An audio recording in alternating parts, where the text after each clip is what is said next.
I easily signed up to Netflix, HBO, and Disney Plus, and switched from one to the other. So I think there's market for new platforms. I do agree.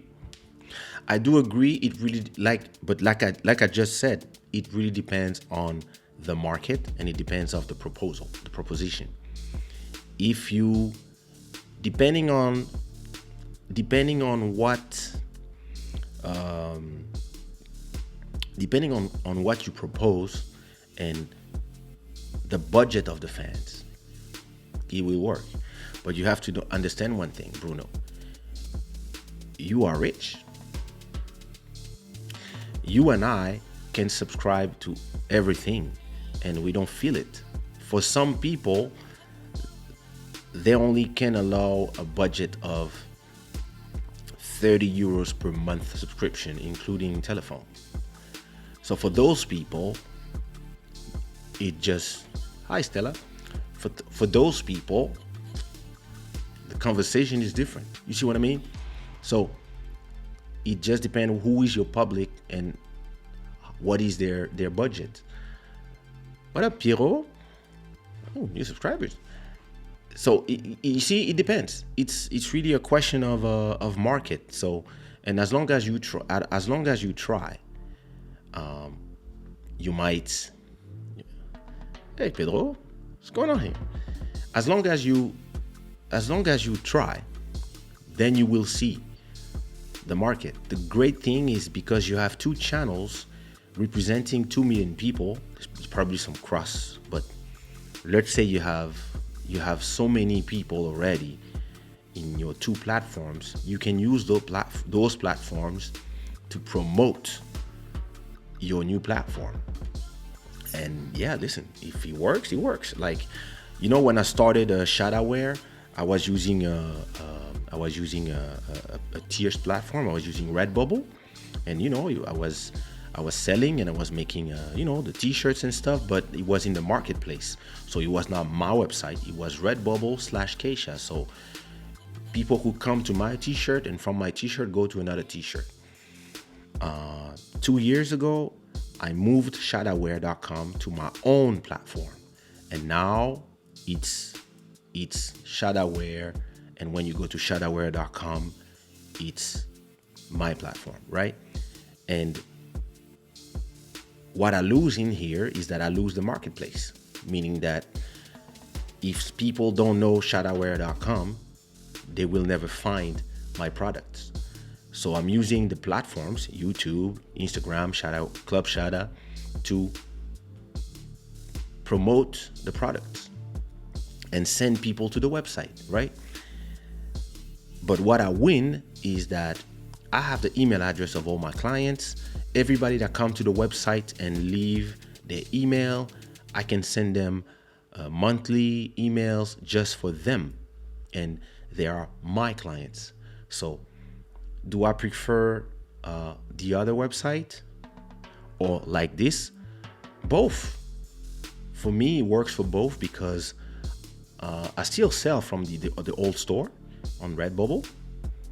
For the people who just find the product by browsing and they type something like Africa. And at the same time, yeah, I like the control that I have on my production and the products that I can do. So I don't disagree with you. I think it's just a question of who's your clientele.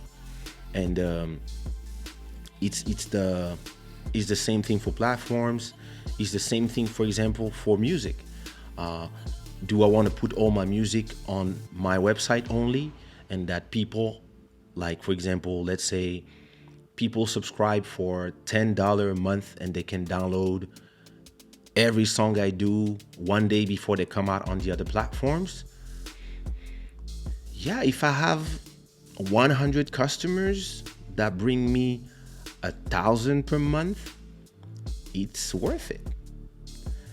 But at the same time, having access to the 250 million subscribers that are already on Spotify, plus the ones on Apple Music, plus the one on Tidal, plus the one on Deezer, it's actually more convenient to just upload to my distribution, give them 10%, and then they put everywhere, and it's available in China, it's available everywhere, and when people want it, people type Kizomba, they find me.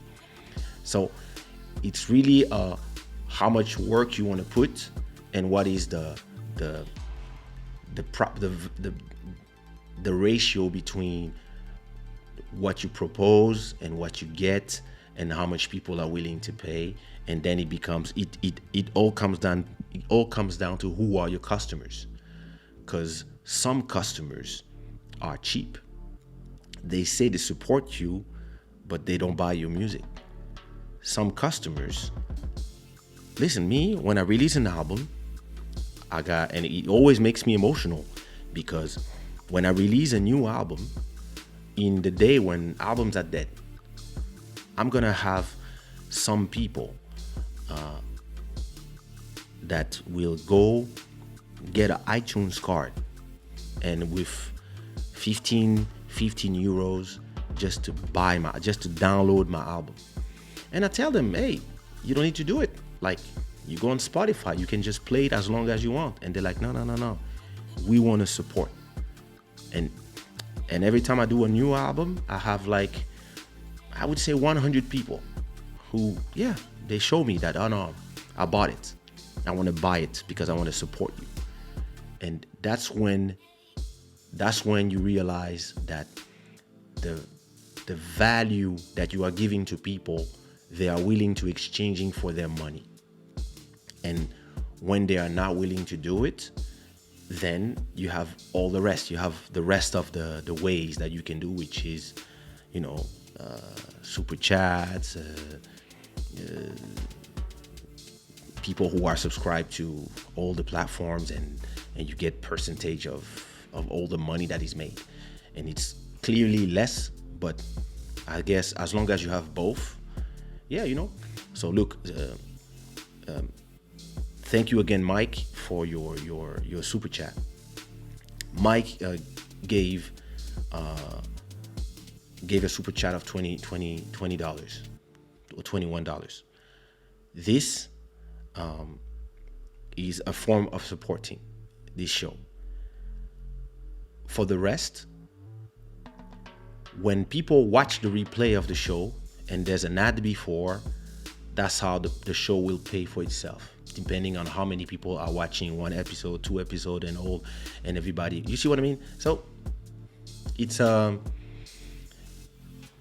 both. I think both way works. It just depends on how you do it and what you choose.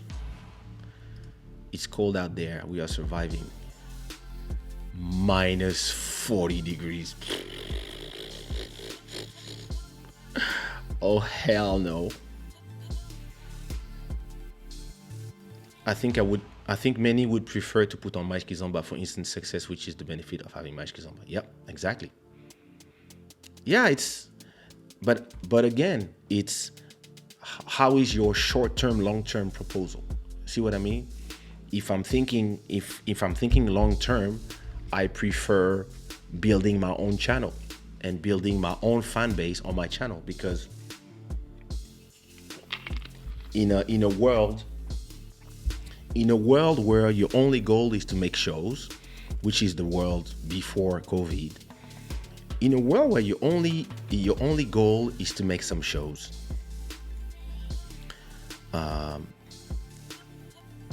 you put it on Mais Kizomba, you have 100,000, 200,000, 1 million views, more views, it becomes a hit.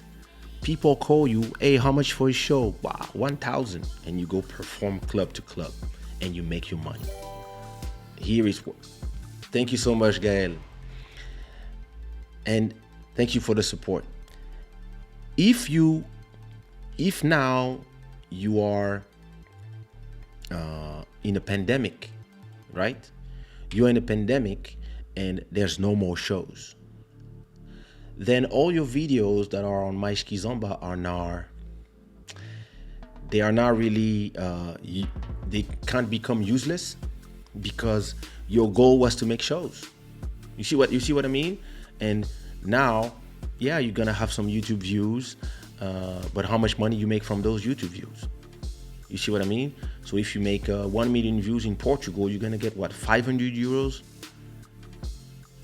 Okay.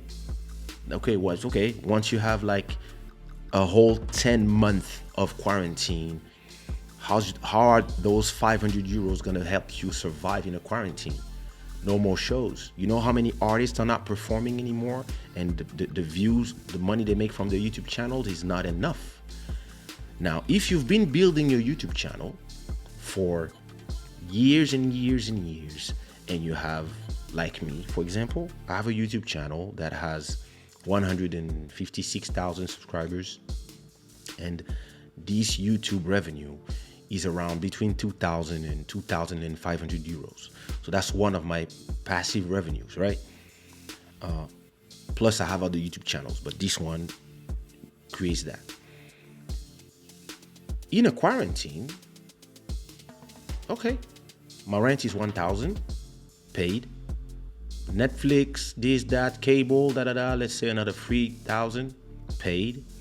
Food to survive for 4 people, let's say 500 paid.